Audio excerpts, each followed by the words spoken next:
Porque o amor de Cristo nos constrange. 2 Coríntios capítulo 5, versículo 14.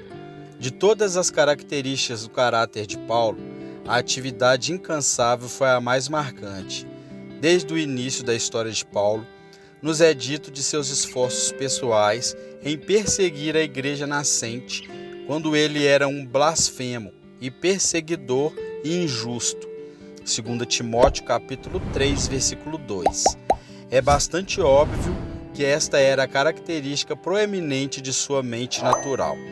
Mas quando aprove ao Senhor Jesus Cristo manifestar nele toda a longanimidade e torná-lo um padrão para aqueles que se haviam de crer nele, é bonito e muito instrutivo ver como os recursos naturais deste homem, ousadamente mau, tornaram-se não apenas santificados, mas revigorados e ampliados. Assim é verdade que os que estão em Cristo são uma nova criação. As coisas velhas passam e tudo se fez novo. 2 Coríntios capítulo 5, versículo 17. Em tudo somos atribulados, mas não angustiados, perplexos, mas não desanimados, perseguidos, mas não desamparados, abatidos, mas não destruídos. 2 Coríntios capítulo 4, versículo 8 e 9. Este era um retrato fiel da vida de Paulo quando convertido. Conhecendo os terrores do Senhor e a situação temerosa de todos os que estavam ainda em seus pecados, ele deixou o negócio de sua vida para persuadir os homens, esforçando-se para, por qualquer meio, pudesse recomendar a verdade às suas consciências, porque se enlouquecemos é para Deus, e se conservamos o juízo é para vós. Verso 13. Se o mundo acha que nós somos sábios ou loucos, por causa de Deus e das almas humanas, é a causa em que embarcaram todas as energias do nosso ser. Quem então não está pronto para investigar a fonte secreta de todos estes trabalhos sobrenaturais? Quem não desejaria ter ouvido da boca de Paulo o poderoso princípio de que o impeliu a tantas labutas e perigos? Que poder tinha tomado posse desta poderosa mente, ou que invisível influência planetária, com poder incessante, ele baseou-se para atravessar todos os desânimos, indiferente tanto para o pavor do risco do mundo, quanto para o medo do homem, despreocupado tanto do desprezo do ateniense cético, quanto da carranca do luxuoso coríntio e da raiva do tacanho judeu? O que o apóstolo diz a si mesmo? Temos a sua própria explicação do mistério nas palavras diante de nós. O amor de Cristo nos constrange. O amor de Cristo pelo homem está aqui pretendido, e não o nosso amor ao Salvador. É bastante óbvio a partir da explicação que se segue, onde a sua morte por todos é apontada como exemplo do seu amor. Foi o ponto de vista de que a estranha compaixão do Salvador, levando-o a morrer por seus inimigos em seu lugar para suportar os seus pecados, para provar a morte por todos, foi essa visão que deu a Paulo o impulso em cada trabalho, o que tornou todo o sofrimento leve para ele e todos os mandamentos suaves. Ele correu com paciência a carreira que lhe foi proposta. Por quê? Porque olhava para Jesus, viveu como um homem, crucificado para o mundo e o mundo crucificado para ele. Com que meios? Olhando para a cruz de Cristo. À medida que o sol natural nos céus exerce uma poderosa energia atrativa e incessante sobre os planetas que giram ao redor dele, assim fez o sol da justiça, que havia de fato surgido em Paulo como um brilho superior ao do meio-dia, e exercia em sua mente uma energia contínua e onipotente, constrangendo-o a viver a partir de agora não mais para si, mas para aquele que por ele morreu e ressuscitou. E observe que não era uma energia temporária e irregular que foi exercida sobre o seu coração e vida, mas uma permanente e continuada atração, pois ele não diz que o amor de Cristo, que uma vez o constrangeu, ou que ele deva ainda constrangê-lo, ou que, nas temporadas de oração ou devoção peculiar, o amor de Cristo tinha o constrangido.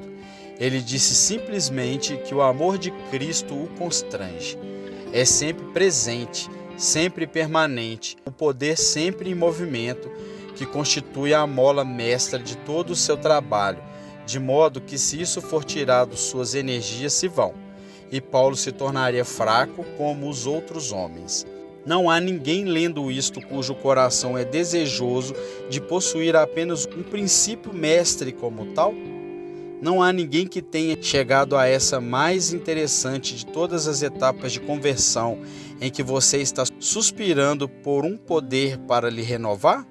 Você entrou pela porta estreita da crença. Você viu que não há paz para o não justificado e, portanto, se revestiu de Cristo para a sua justiça e já sente um pouco da alegria e da paz da crença. Você pode olhar para trás em sua vida passada, vivida sem Deus, sem Cristo e sem o Espírito no mundo. Você pode ver-se uma pária condenada e você disse: ainda que eu pudesse lavar as mãos em água de neve, ainda assim as minhas próprias vestes se abominam. Você pode fazer tudo isso com vergonha e autocensura. É verdade, mas ainda sem desânimo e sem desespero, pois o seu olho foi levantado com fé para aquele que foi feito pecado por nós, e está convencido de que, como aprouve a Deus imputar todas as vossas iniquidades no Salvador, ele está pronto e sempre foi disposto para imputar toda a justiça do Salvador a você. Sem desespero, eu disse, ou melhor, com alegria e canto, porque, se de fato você creu de todo o seu coração, então você tornou-se o homem bem-aventurado a quem Deus imputa a justiça sem as obras, o qual Davi descreve dizendo: bem-aventurado aquele cuja transgressão é perdoada e cujo pecado é coberto. Bem-aventurado o homem a quem o Senhor não imputa a maldade. Salmo capítulo 32, versículo 1 e 2. Esta é a paz do homem justificado, mas essa paz é um estado de bem-aventurança perfeita? Não há nada deixado a desejar? Faço um apelo para aqueles de vocês que sabem o que é estar apenas crendo. O que é que ainda obscurece a testa, que reprime a exultação do Espírito? Por que não juntar-se sempre na canção de ação de graças? Bendize, ó minha alma, ao Senhor, e não te esqueças de nenhum de seus benefícios. Ele é o que perdoa todas as suas iniquidades. Salmos capítulo 103, versículo 2 e 3. Se nós recebemos em dobro por todos os nossos pecados, assim deveria nunca ser necessário para nós para arguir como faz os salmistas. Por que estás abatida, ó minha alma? E por que te perturbas dentro em mim? Salmos 42, versículo 11. Meus amigos, não há um homem entre vós que realmente crê, que não tenha sentido o pensamento inquietante do qual eu estou falando agora. Pode haver algum de vocês que se sentirão tão dolorosamente como que tenham sido obscurecidos com uma nuvem pesada, a doce luz da paz evangélica, o brilho do rosto reconciliado sobre a alma. O pensamento é este: eu sou um homem justificado, mas ai de mim, eu não sou um homem santificado. Eu posso olhar para a minha vida passada sem desespero, mas como eu posso olhar para frente, para o que está por vir? Não há uma paisagem moral mais pitoresca no universo do que a alma de um desses presentes. Tendo todas as suas ofensas passadas perdoadas, o olho contempla o interior, como uma clareza e uma imparcialidade desconhecida antes. E lá ele olha para suas afeições, há muito estimuladas ao pecado, que, como os rios antigos, têm usado um canal profundo para o coração. Suas declarações periódicas de paixão, até então irresistível e avassaladora, como as marés do oceano. Suas perversidades de temperamento e de hábito, tortos e inflexíveis, como os galhos retorcidos de um carvalho atrofiado. Que cena está aqui! que antecipação do futuro, que pressentimentos de uma luta vã contra a tirania da luxúria, contra caminhos velhos de agir e de falar e de pensar.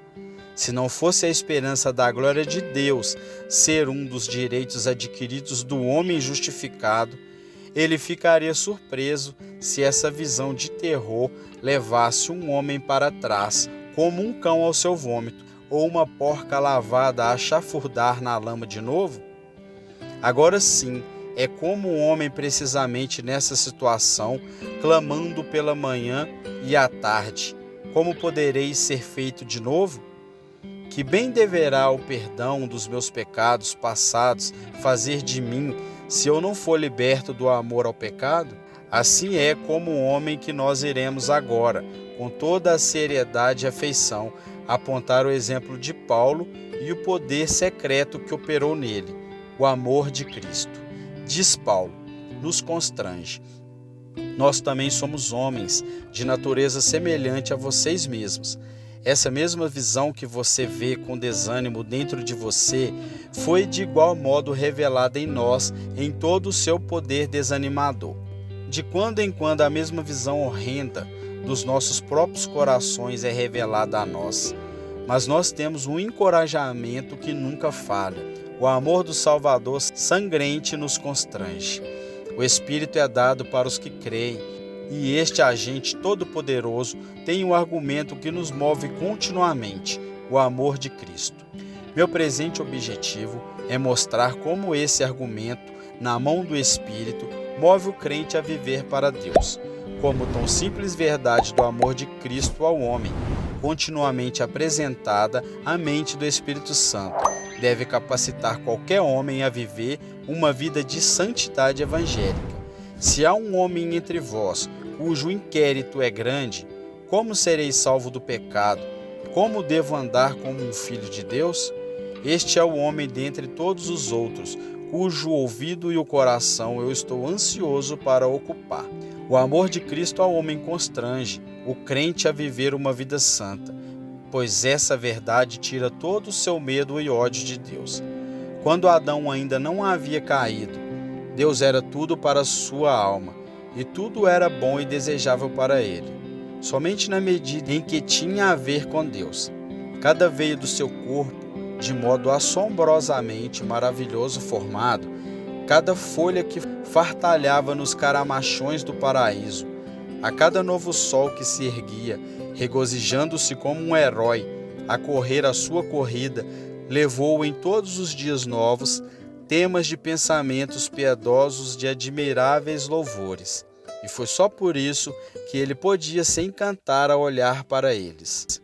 As flores que apareceram sobre a terra, o canto dos pássaros, da rola oivida em toda a terra feliz, a figueira produzindo seus figos verdes e as vinhas com as uvas dando um cheiro bom, tudo isso combinando a trazer a ele por todos os poros um tributo rico e variado de delícias.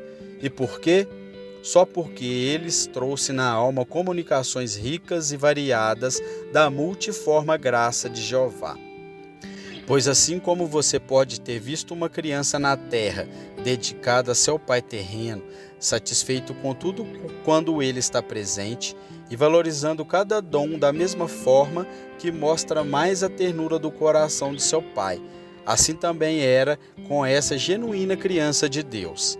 Em Deus ele viveu e moveu-se e teve o seu ser, e não mais certo seria que o apagamento do sol nos céus tirasse essa luz que é tão agradável aos olhos, do que seria a ocultação da face de Deus ter-lhe tirado a luz de sua alma e deixado a natureza em um escuro e desolado deserto.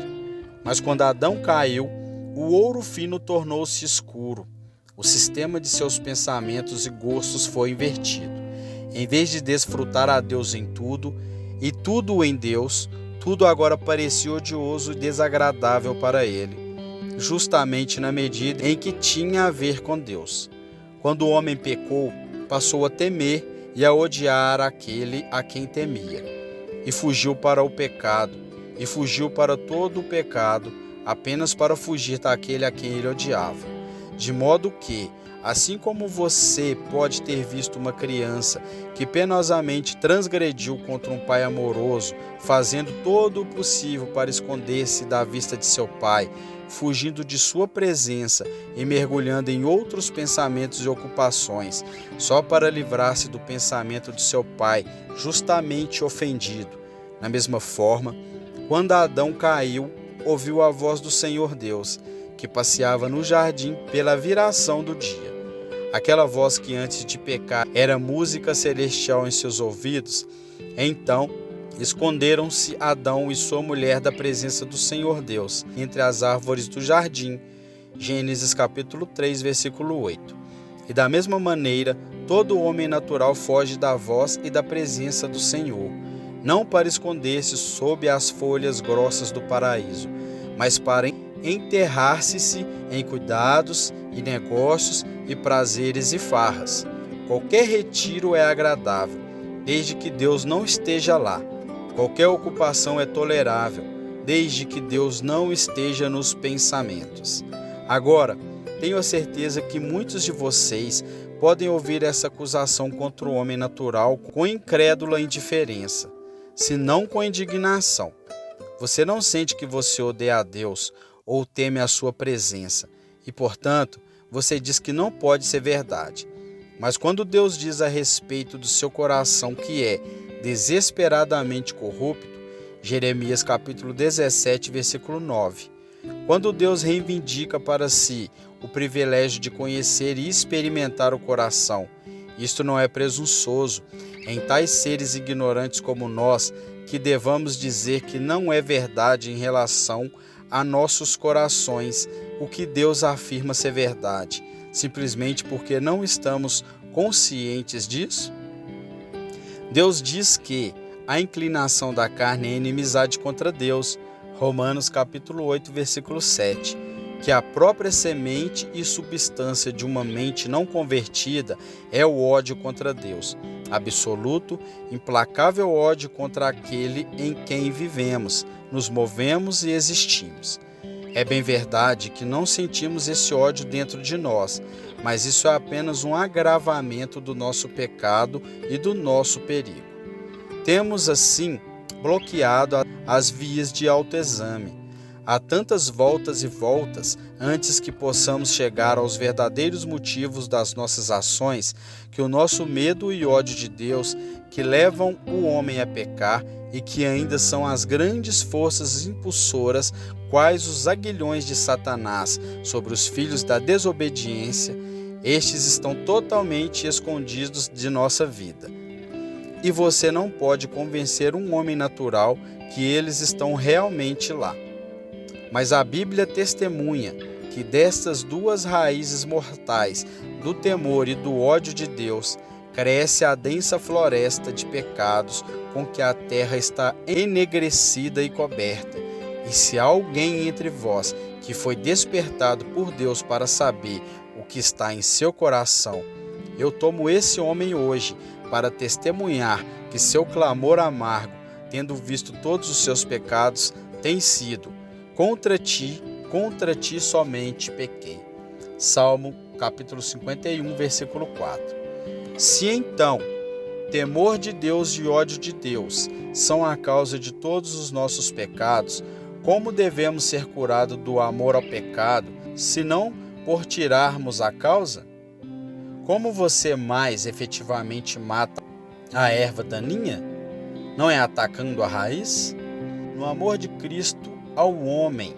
Então, neste estranho dom inefável de Deus, quando ele deu sua vida por seus inimigos, quando morreu justo pelos injustos para levar-nos a Deus, você não vê um objeto que, se realmente crido pelo pecador, tira todo o seu medo e todo o seu ódio de Deus? A raiz do pecado está separada do tronco. Em seu duplo suporte de todos os nossos pecados, vemos a maldição levada, vemos Deus reconciliado. Por que devemos temer? Não tema. Por que devemos odiar a Deus ainda? Não odeie Deus, mas o que desejável podemos ver no pecado? Descanse sobre a justiça de Cristo.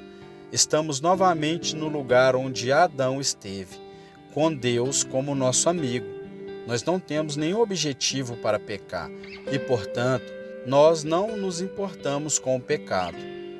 No 6º capítulo de Romanos, Paulo parece falar do crente pecando, como se a própria proposição fosse absurda. Nós que estamos mortos para o pecado, isto é, nós que em Cristo já trouxemos a pena, como viveremos ainda nele? E novamente ele diz muito corajosamente: o pecado não terá domínio sobre vós. É impossível na natureza das coisas, pois não estáis debaixo da lei, mas debaixo da graça. Você não está mais sob a maldição de uma lei violada, temendo e odiando a Deus. Você está debaixo da graça, sob um sistema de paz e amizade com Deus. Mas há alguém pronto para objetar-me que se essas coisas são assim, se nada mais do que isso é necessário para trazer um homem à paz com Deus e a uma vida e conversão santa, como os crentes ainda cometem pecado? Eu respondo, é de fato muito verdadeiro que os crentes pecam, mas é igualmente verdade que a incredulidade é a causa do seu pecado. Se você e eu tivéssemos vivido com um olho tão próximo em Cristo, suportando tanto por todos os nossos pecados, oferecendo gratuitamente a todos uma justiça em dobro por todos os nossos pecados, e se esta visão constante do amor de Cristo mantida dentro de nós, como certamente seria se olhássemos com um olho simples, a paz de Deus que excede todo o entendimento, a paz que não repousa em nenhum de nós, mas inteiramente sobre Cristo. Então eu digo que, frágeis e indefesos como somos, nós nunca deveríamos pecar. Não devemos ter a menos motivação para pecar, mas não é desta forma conosco. Quantas vezes durante o dia o amor de Cristo está completamente fora de vista? Quantas vezes está obscurecido para nós? Às vezes se oculta de nós pelo próprio Deus para nos ensinar o que somos. Quantas vezes somos deixados sem o sentido do que é a completude da sua oferta, a perfeição de sua justiça, e sem vontade ou sem confiança para afirmar o interesse nele. Quem maravilha-se então que onde há tanta incredulidade, medo e ódio por Deus, haverá mais e mais deformação, e o pecado irá muitas vezes exibir sua cabeça venenosa? A questão é muito simples, se somente nós tivéssemos olhos espirituais para vê-la. Se vivêssemos uma vida de fé no Filho de Deus, então iríamos certamente viver uma vida de santidade. Eu não digo que devemos fazê-lo, mas eu digo que deveremos, como uma questão de consequência necessária. Mas na medida em que não vivemos uma vida de fé, viveremos uma vida de impiedade. É por meio da fé que Deus purifica o coração, e não há outra maneira. Existe algum de vocês, então, desejosos de ser feito novo, de ser liberto da escravidão de hábitos e afeições pecaminosas? Não podemos apontar-lhe nenhum outro remédio senão o amor de Cristo. Vede como ele o amava. Veja o que ele suportou por você. Coloque o dedo, por assim dizer, nas marcas dos cravos e coloque a mão no seu lado, e não sejas mais incrédulos, mais crente. Sob um senso de seu pecado, fuja para o Salvador dos pecadores. Como a pomba temerosa voa para esconder-se nas fendas das rochas, assim fuja para se esconder nas feridas de seu Salvador. E depois de ter encontrado, como à sombra de uma grande rocha em terra sedenta, quando você se sentar sob sua sombra, com grande prazer, você vai achar que ele matou toda a inimizade, que ele tem concluído todas as tuas guerras. Deus agora é por você, plantando juntamente com Cristo na semelhança da sua morte. Você será também na semelhança da sua ressurreição. Morto para o pecado, você deverá estar vivo para Deus. O amor de Cristo ao homem constrange o crente a viver uma vida santa, porque esta verdade não somente remove o medo e o ódio, mas desperta o nosso amor. Quando somos levados a ver a face do Deus reconciliado em paz, este é um grande privilégio. Mas como podemos olhar para aquela face, reconciliando e reconciliando, e não amar aquele que assim nos amou? Amor gera amor. Dificilmente podemos deixar de estimar aqueles no mundo que realmente nos amam, embora eles possam ser inúteis. Mas quando estamos convencidos de que Deus nos ama e convencidos de tal forma pelo dom do seu Filho por todos nós, como iremos, se não amar aquele em quem estão todas as excelências, tudo para evocar o amor? Eu já mostrei que o Evangelho é um esquema de restauração. Ele nos traz de volta para o mesmo estado de amizade com Deus que Adão desfrutava, e assim tira o desejo do pecado.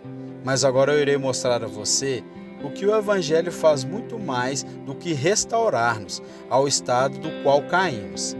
Se correta e consistentemente aprendido por nós, ela nos coloca em um estado muito melhor do que Adão.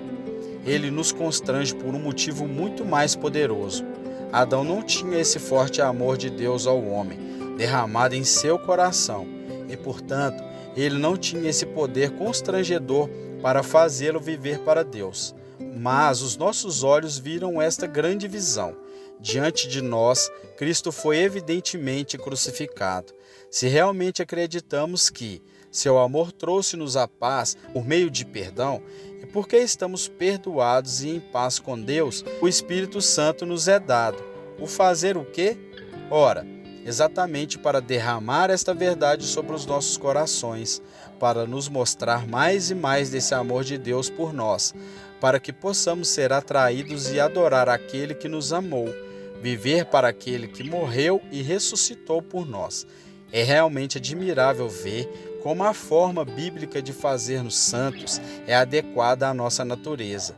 Se Deus tivesse proposto nos atemorizar para vivermos uma vida santa, quão vã teria sido a tentativa?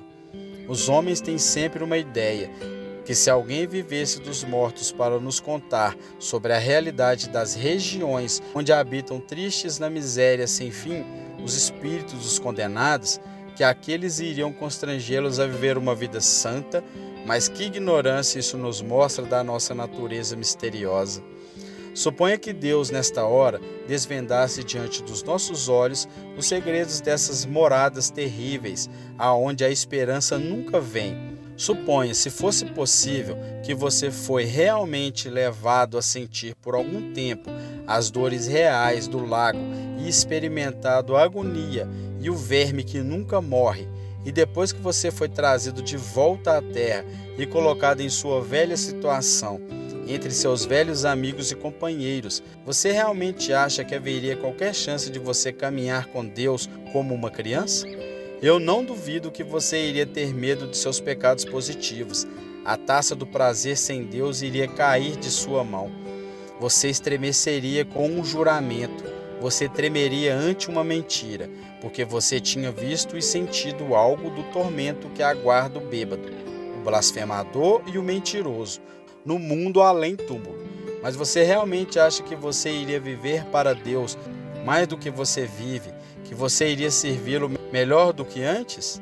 É bem verdade que você pode ser levado a ser mais caridoso, sim, a dar todos os seus bens para o sustento dos pobres e seu corpo para ser queimado, que você pode viver com rigor e seriedade e com o maior medo de quebrar um dos mandamentos todo o resto de seus dias, mas isso não seria viver para Deus. Você não iria amá-lo um pouquinho mais. Infelizmente, vocês estão cegos para os vossos corações curiosamente formados. Se você não sabe que o amor não pode ser forçado, nenhum homem jamais foi atemorizado ao amor, e, portanto, nenhum homem jamais foi atemorizado para a santidade. Mas 3 vezes bendito seja Deus. Ele inventou uma maneira mais poderosa do que o inferno e todos os seus terrores, um argumento mais forte do que até mesmo a visão daqueles tormentos. Ele inventou uma maneira de nos atrair para a santidade, ao mostrar-nos o amor do seu Filho. Ele suscita nosso amor. Ele conhecia a nossa estrutura. Lembrou-se de que somos pó. Ele conhecia todas as peculiaridades do nosso coração traiçoeiro e, portanto, ele adequou sua maneira de santificar a criatura a ser santificada. Assim, o Espírito não faz o uso do terror para nos santificar mais de amor. O amor de Cristo nos constrange. Ele nos atrai-nos com cordas humanas, com laços de amor. Oséias capítulo 11, versículo 4. O que o pai faz para conhecer a verdade e forma de ganhar a obediência de um filho não é ganhar o afeto da criança? E você acha que Deus, que nos deu essa sabedoria, Ele mesmo não sabe disso? Você acha que Ele iria definir sobre como obter a obediência de seus filhos, sem antes de tudo ganhar seus afetos? Para obter nossas afeições, que por natureza perambulam pela face do mundo e centrar-se em nada, senão nele, Deus enviou seu Filho ao mundo para suportar a maldição dos nossos pecados. Sendo rico, por amor de vós se fez pobre, para que pela sua pobreza enriquecesseis. 2 Coríntios capítulo 8, versículo 9. Se há apenas um de vocês que irá consentir neste dia, sob um senso de aniquilação, fuja para o refúgio, para o Salvador, para encontrar nele o perdão de todos os pecados pesados. Eu sei muito bem que a partir de hoje em diante você vai ser como aquela pobre mulher que era uma pecadora, que estava aos pés de Cristo, atrás dele, chorando, começou a lavar os pés com lágrimas e os enxugou com os cabelos de sua cabeça e beijava os seus pés e os ungia com unguento. Quando muito perdoado, você vai amar muito. Amando muito, você vai viver para o serviço daquele a quem você ama. Este é o grande princípio mestre do qual falamos. Esta é a forma secreta de toda a santidade dos santos. A vida de santidade não é o que o mundo falsamente representa, uma vida de rigidez e de fadiga, na qual um homem se priva de toda a afeição de sua natureza. Não existe tal coisa como a abnegação no sentido papista desta palavra na religião bíblica. O sistema de restrição e autoflagelação é o próprio sistema que Satanás criou como uma falsificação do caminho de santificação a Deus. É assim que Satanás atemoriza milhares contra a paz e a santidade do Evangelho. Como se para ser um homem santificado, o homem devesse ser privado de todos os desejos do seu ser, que fizesse tudo o que fosse desagradável e desconfortável para ele. Meus amigos, o nosso texto nos mostra claramente que não é assim. Somos constrangidos à santidade pelo amor de Cristo, o amor daquele que nos amou. É a única corda pela qual estamos vinculados ao serviço de Deus. O flagelo dos nossos afetos é o único flagelo que nos leva ao novo dever. Doces laços e gentis flagelos. Quem não gostaria de estar sob o seu poder? Finalmente, se o amor de Cristo por nós é o objeto que o Espírito Santo faz uso no início para nos atrair para o serviço de Cristo, é por meio deste mesmo objeto que ele nos chama a perseverar até o fim. Assim, que se você é visitado com temporadas de frieza e indiferença, se você começar a se cansar ou ficar para trás no serviço de Deus, eis aqui está o remédio. Olhe novamente para o Salvador sangrante. Este sol da justiça é o grande centro de atração, em torno do qual todos os seus santos se movem rapidamente e em conjunto harmonioso, suave, não sem música. Enquanto o olho crente se fixar sobre o seu amor, o caminho do crente é fácil e desimpedido, pois este amor sempre constrange. Mas retire o olho crente, e o caminho se torna impraticável e a vida de santidade um cansaço. Quem, então, deseja viver uma vida de santidade perseverante, mantém o olhar fixo no Salvador. Enquanto Pedro olhou apenas para o Salvador, ele caminhou sobre o mar em segurança para ir a Jesus. Mas quando ele olhou ao redor e sentiu o vento forte, teve medo e começou a afundar. Gritou: Senhor, salva-me! Apenas assim será com você. Enquanto você olhar com fé para o Salvador, que te amou e entregou a si mesmo por você, desde que você possa pisar nas águas do mar agitado da vida e as solas dos seus pés não serão molhadas. Mas, se porventura você olhar ao redor para os ventos e as ondas que, ao ameaçarem em cada lado, e como Pedro, você começar a afundar, clame: Senhor, salva-me. Quão justamente, então, podemos dirigir-nos à repreensão do Salvador a Pedro: ó homem de pouca fé, por que duvidastes?